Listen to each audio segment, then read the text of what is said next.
Kia ora tātou whānau. This is sort of like a part two of the interviews that I've had with Dr. Erin Saltman. We had a great time in that first episode, or that first korero, but there were a few things that we just sort of wanted to sort of flesh out and expand on. And so I think when we were both sort of in transit, I think Erin was coming from the Middle East. I was over in Australia, and we found a time to sort of like do a second part to that first interview, which is probably why I look a little bit tired.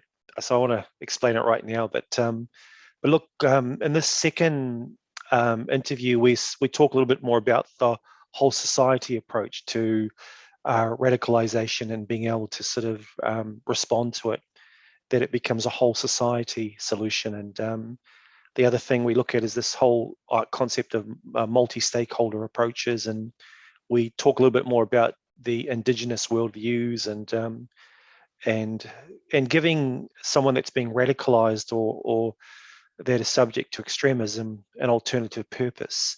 And that could be religion, it could be an ideology, it could be something to fill the void, to take them away from isolation, despair, and a lack of purpose. So we talk about that. And then we have a really interesting little bit of a korero talk about the psychology around how we define and look at who the bad guy is. And Erin talks about some very, very interesting concepts around that. So look, I hope you enjoy part two. And once again, just a big mihi out to Erin for participating in this. And as always, we just want to acknowledge those who have been impacted by violent extremism, and specifically at this time, once again, to those who were impacted on March 15th, 2019, to all of their families, to the victims themselves, to the Muslim community, to the New Zealand community at large. And so, kia ora, everyone. We're about to go into the second part two. Kia ora. Erin, as you were saying before, and I think it's something that we want to sort of dig in a little bit deeper, the idea of civil, of government, of community, the whole gamut of everyone coming together. Government, civil, tech. From my perspective, is that makes a lot of sense. I mean, that's the perfect sort of combination in terms of getting that wonderful balance. Could you just dig a little bit deeper and just explain how you see that occurring or eventuating, where you have that relationship with tech, government, and civil, and the power that comes from it, and what you can do to address radicalization as that whole society thing that you talked about earlier on? Yeah, absolutely. It can be done well and it can be done poorly. I will say, when you get a bunch of people in the room, multi-stakeholderism is not easy. And we can see when it's done incorrectly, it's either done tokenistically. So you've thrown civil society in at the end just to say that you included someone from a community, or governments have pretty much pre-baked the cake and they just want to have a nice event at the end of something. So that's when we can see it done poorly, or when people give a lot of perspective and it doesn't go anywhere. It's not actually attached to an output or something that has impact. That's when we can see it go awry. But if we want to really be effective in this space, multi-stakeholderism is difficult. You are wrangling cats, and it is necessary. So this cat wrangling is absolutely where you get impact, because at the end of the day, when each sector does what they do best together, that's when you have quantifiable impact. And what I mean by that is, again, to the counter of that, when government tries to be tech, or when tech tries to be civil society, or even when civil society tries to make legislation, it doesn't tend to go very far, or maybe something is produced that has unintendedly poor consequences, like when governments or even tech companies try to be the credible voice launching a counter narrative. Those bodies are not the credible voice, but civil society is. Civil society has a credible voice, but then when you launch that credible voice, you need the tools of tech companies to scale it and strategically target it. And you need government to provide the infrastructure and sometimes even just the raw funding to support the community to give their time to that. So multi-stakeholderism works best when Governments provide infrastructure, funding, and just time and space to create and convene. Tech companies also can provide the tooling, the scale, the digital know-how, really just that online capacity for scale and targeting and understanding, as well as sometimes just the raw funding to civil society. And then at the end of the day, civil society has their finger on the pulse of ground truths. They are the credible voice. They are the ones from different parts of society that can tell you exactly what those root causes of radicalization look like and are manifesting as. They can tell you where they're seeing potential unintended consequences of something like over censorship within tech, or maybe undue targeting of certain communities like the Muslim community in counterterrorism policy or implementation. For our side, I know that I think I mentioned GIFCT has these multi-sector working groups, and they meet once a month and they convene for an hour specifically to further a piece of output. And once a year, those groups are refreshed. So currently we have 5 topics. There are 175 participants coming from 35 different countries on those working groups. So finding and scheduling timing is like a 5-dimensional Rubik's Cube that is not very fun, but it means we switch timing back and forth, we get them to the table, and everyone can discuss where gaps are and what needs to be done. Now, the point of multi-stakeholderism should never be to get everyone to agree on one thing, because if you bring government, tech, and civil society to the table, that is a futile goal. But what we can do with that is make sure we map out understanding between the sectors. So if you say, hey, tech, you should do this, and they say, we can't, you want to understand why. It's probably not because they're being belligerent. It might be because they actually don't have resources, or that they don't understand, or that an algorithm really can't do that fancy thing you want it to. And same with civil society, when they say, well, we need to do this. Government needs to know, well, why should we fund that? Where should that space be? So actually, multi-stakeholderism is also about cross-sector empathy building so that we can work together, because at the end of the day, we are all trying to counter terrorism and violent extremism. The adversary is not between the sectors. It's towards this common enemy that is literally perpetuating hate-based ideologies, causing real-world violence. Wow. So very quickly, who initiates this? Who has the control? I mean, you've got tech, you've got civil and government. You know, who has the impetus to do so? Who has who's got the power to actually make that sort of thing happen? I mean, from your perspective, are governments going to willingly do that? Civil, surely with the lack of their own capability and capacity in different areas, are they going to freely come there? I know certainly from a tech perspective, it's you're living and breathing this, but who has the power to initiate this, and how does it start? In this field, there are a few different convening bodies with slightly different goals and aims that are bringing different sides of the sectors together.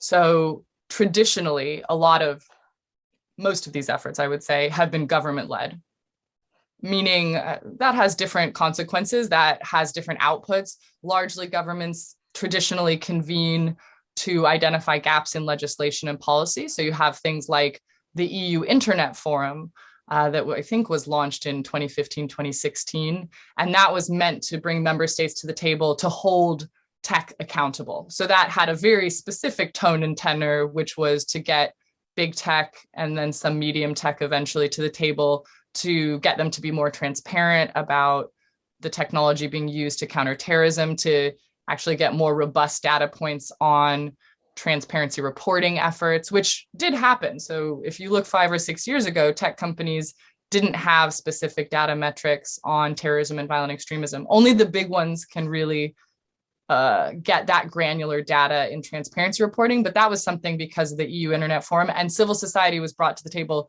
pretty much as experts and academics that could add to the dialogue. And we have seen the EU pull out some terrorism legislation because of these meetings and consultations. You also get things like in Jordan, the Jordanian-led Aqaba process, which has been ongoing for a few years. And that's really about high-level convening, mostly with government and then tech as well, to understand terrorism. Very little civil society participation, but high-level convenings.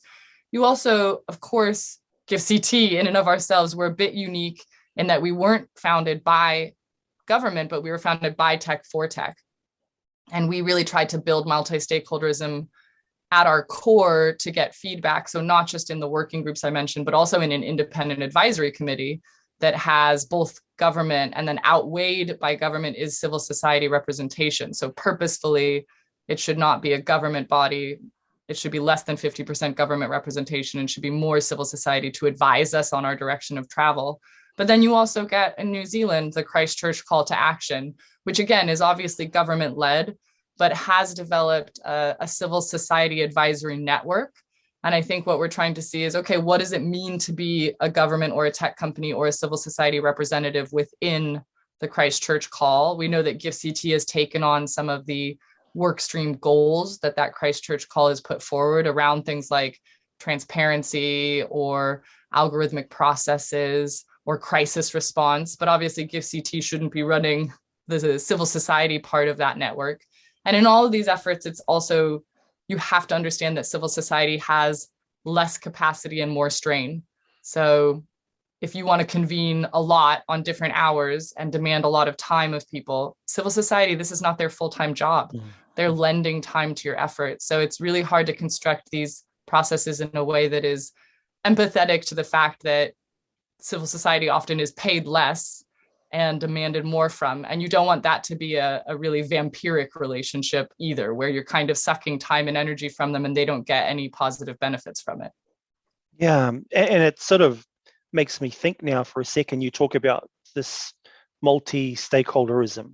I like that word. It's very, very cool. And but is there a room, and we talked about it earlier before we began this podcast, is there room for Indigenous thinking, for alternate worldviews?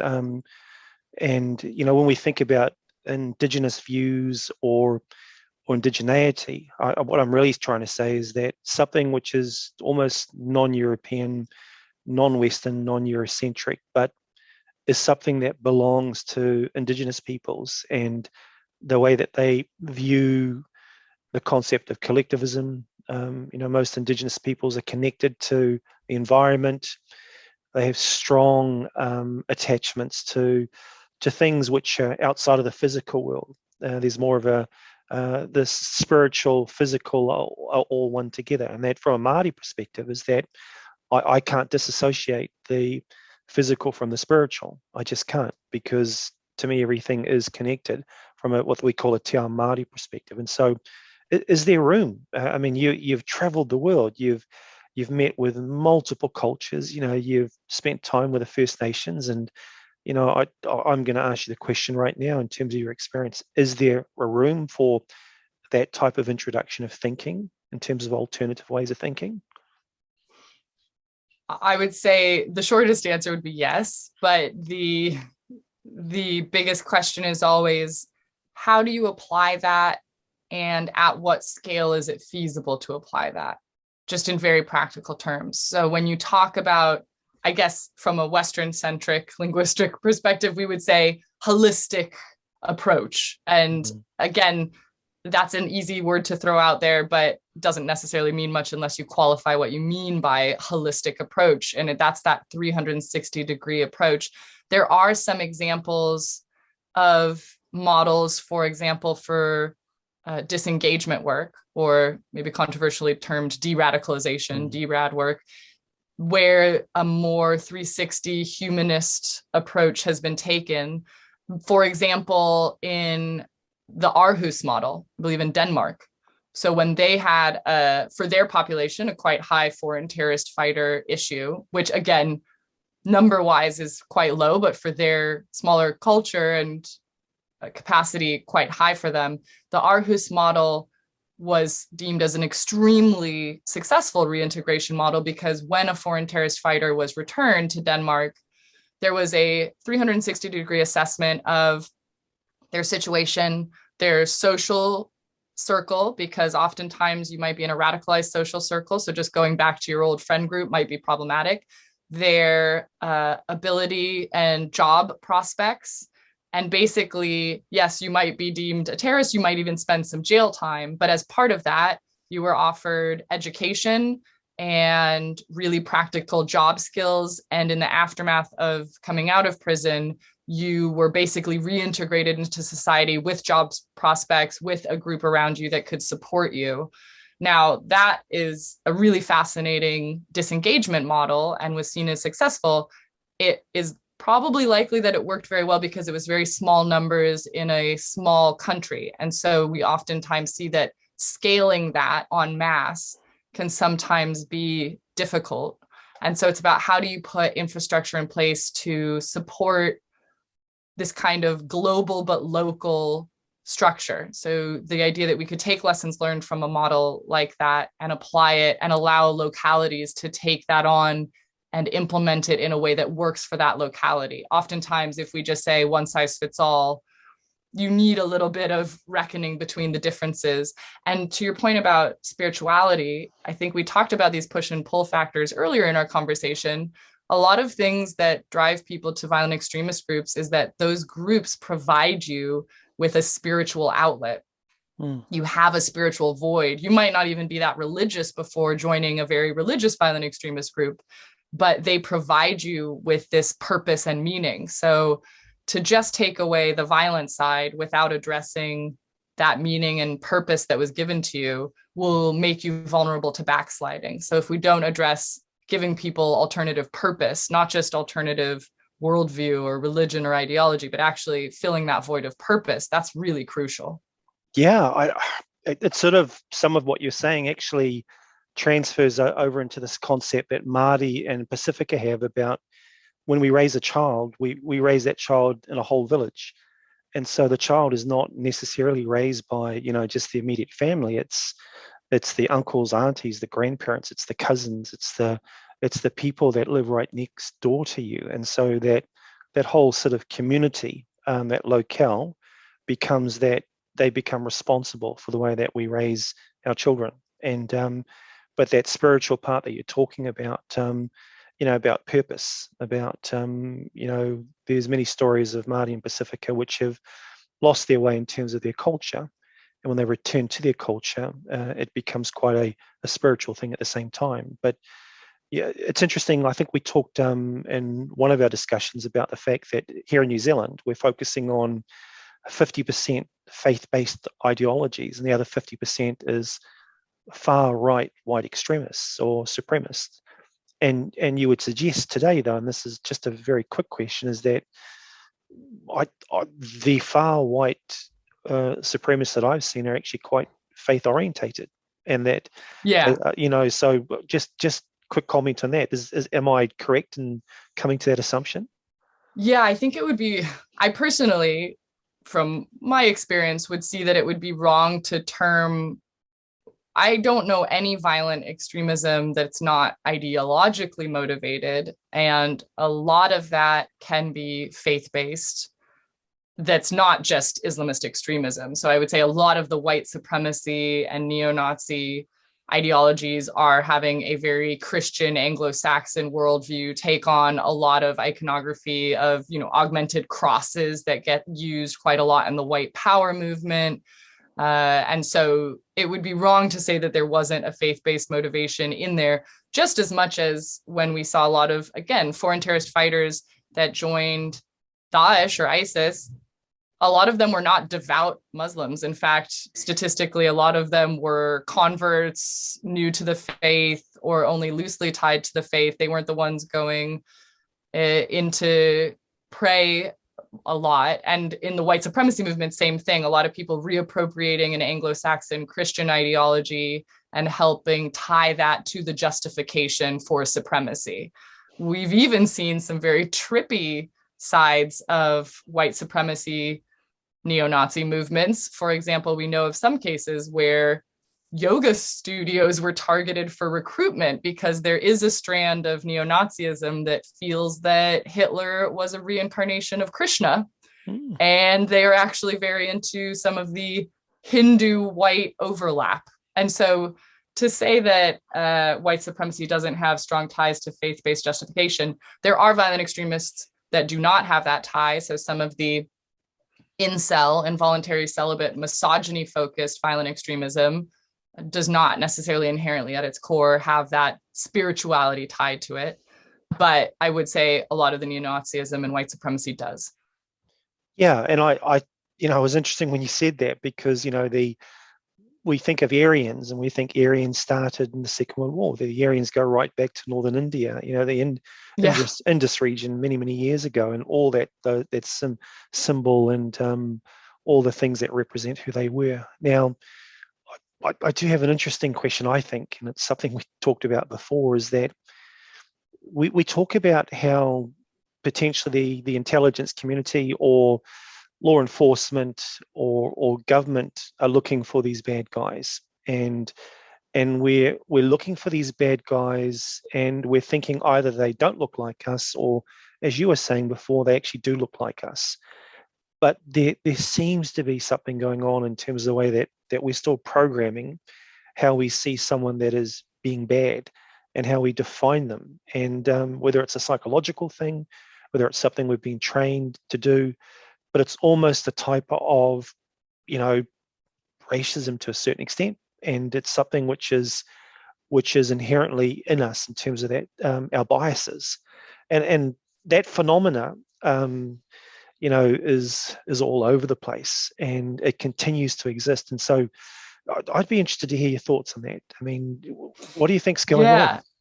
Well, when we embody ourselves in this extremism and counterterrorism world, we tend to read a wide array of nexus topics. So things about racism, things about social identity theory, just to understand how that self-othering happens. There was a fascinating study I read quite a few years ago, just looking at racism and where things trigger in the brain, where synapses take place, where things are being categorized. And when you put those monitors on somebody that is very overtly racist, when they see images, or when they are prompted to discuss or see images about other races, it actually triggers in the part of the brain that categorizes another species.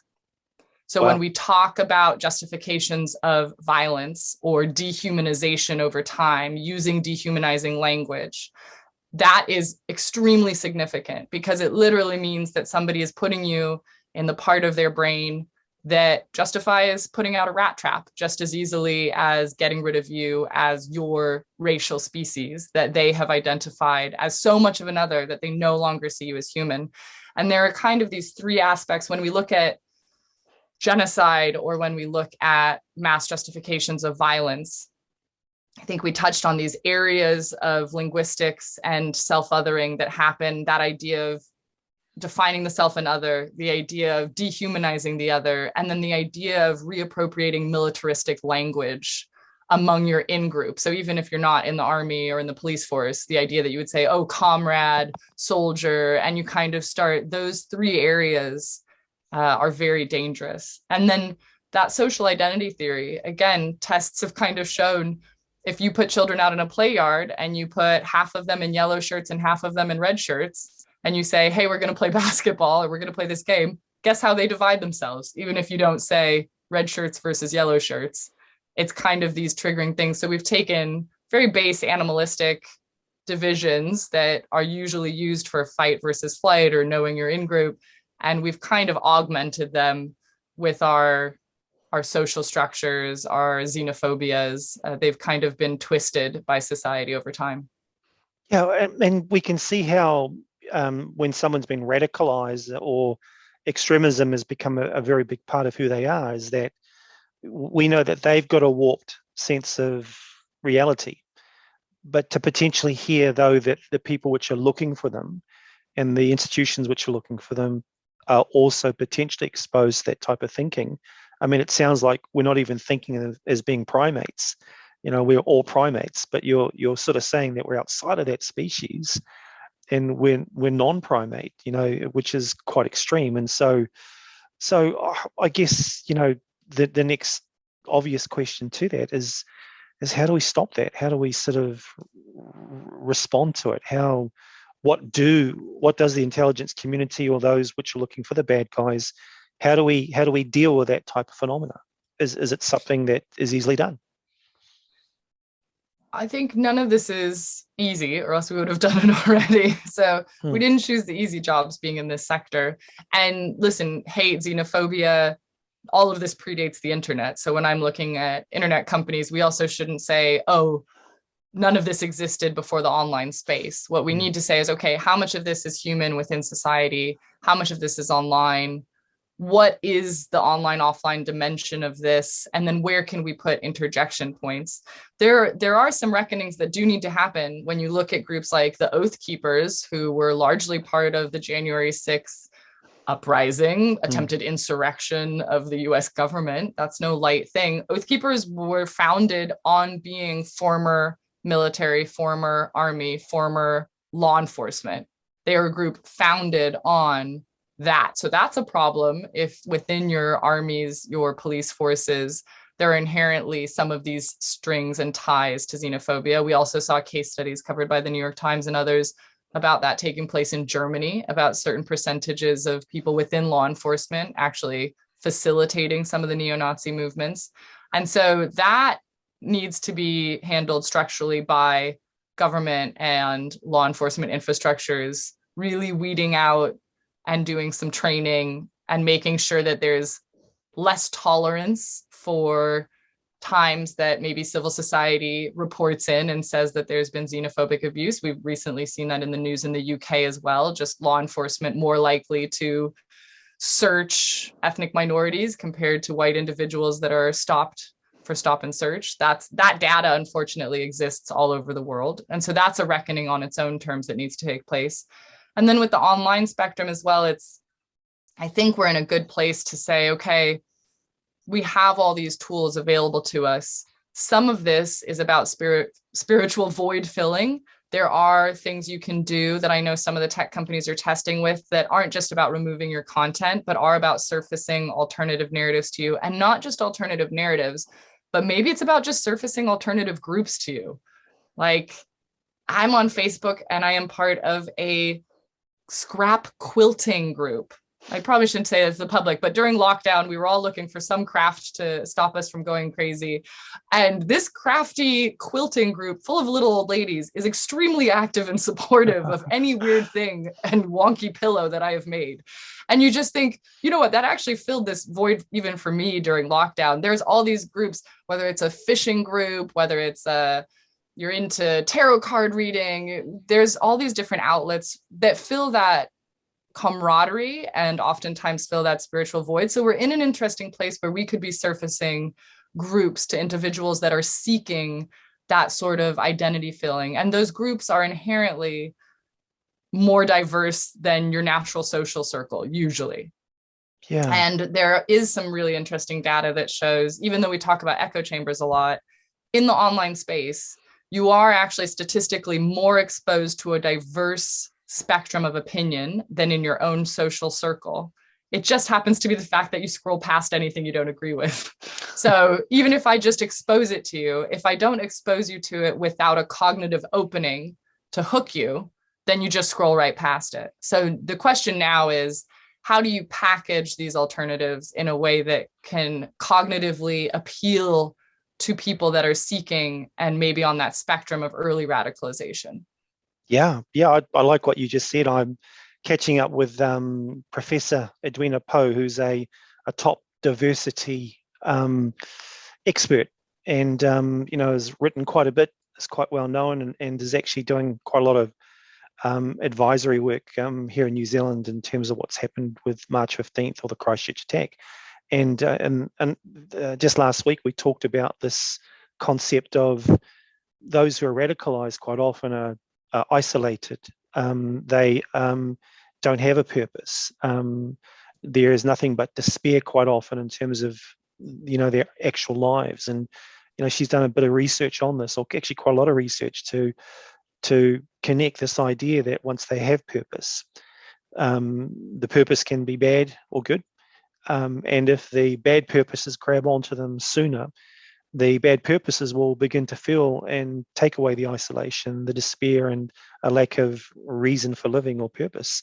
And she quite often talks about the need for society to basically fill those gaps and to do it as quickly as we can. So I think what you've just said just resonates, I guess, with, these approaches to that whole society approach. So, Dr. Erin Saltman, it's always good talking to you. And I think at this point, the thing that I'm sort of taking out of the discussions that we've had is that this is a highly volatile, moving environment, and it needs a lot of attention. And so, I did have someone ask me the other day, how did you specifically get into this? And it's the very last question I wanted to ask you, because it's for people that are looking to sort of get into this type of work. And I know we talked about how you stumbled into it and how you worked through it from your studies, but what is the career path? I mean, what do you have to do? Do you have to jump from an airplane at 15, 16,000 feet and paraglide and so on into a country and in conflict? But what are the steps to sort of like developing a career that you've actually developed at this point? Well, I think that the good thing about this moment in time, and I might have mentioned, but my last 3 jobs didn't exist before I took them. So they were either newly developed because the role had never existed, or I worked with the person that became my manager to write down on a piece of paper what my remit should be. So that tells you that this is a sector that is still burgeoning, that online counter-extremism, counter-terrorism sector. It's growing. And sometimes you need to write down on a piece of paper what you think the next step should be. And if you get a good organization, oftentimes I've seen some great institutes that like Moonshot CVE or the Institute for Strategic Dialogue, where sometimes on their website it just says, here's our job listings. If you know there's something you want to do with us and we haven't written it down, go ahead and apply and tell us what that is. So there's some spaces where that is existing because we need the innovation. And I think that right now, there's different ways you can approach this sector. You might want to really focus on the policy side and that legislation side and saying, hey, some of our policies are not fit for purpose for the online space. When we talk about human rights, how do you apply human rights when it comes down to a piece of content? And you're like, is that satire? Is that dehumanization? Is that just sick, but whatever? There's the policy side. There's the tooling side. So if you are more of a digitally focused individual, I found at my time working at Meta that I was able to get a lot of engineering time and data science support because a lot of these engineers really wanted to work on something meaningful. So they'd been making a lot of money working on the tools that sell you yoga pants, but they really wanted to think actually their skills were being applied to helping relieve harms in the world. And that's cool. So you might be coming from the tech side and you have no qualitative background on extremism, but your skills are needed. And then we still have that more marketing and packaging side, bodies like MNC Saatchi. So ads marketing firms really during the height of ISIS were called upon by governments and tech companies to work on saying, let's curate messaging, because oftentimes the civil society voices that are the most credible and powerful do not have ads marketing experience. So they're really good in the community. They're really good for events and that offline necessary nurturing. But when they try to translate that voice into the online space, it's not translating well. So actually getting marketing firms and kind of digital people that understand the visuals and quippiness of the internet and having them work with NGOs and civil society on translating their messaging into the online space in a way that works for them is really important. So I think there's a lot of different angles that people can approach this on. And I'm always happy for people to tweet at me and say, hey, here's what I'm doing, here's what we're interested in, because there's some great NGOs and great efforts, even inside the tech companies. Even if we don't want to say we love the big tech companies, there are sides of those tech companies that have put time and energy into building this out and are oftentimes looking to hire and build that more. So you can kind of pick your angle and there's something for you. Great. I'm going to put out your tweeting address. So let's get them. Sorry, I gave your home address last time. We'll do your tweet. Yeah, good. I'll be moving next week. But look, thank you for that. And it is I'm getting asked quite a lot of questions about how people get into the different facets of the IC or anything to work in the area of dealing with radicalisation or extremism, whether it's from a civil perspective, government, or from a tech.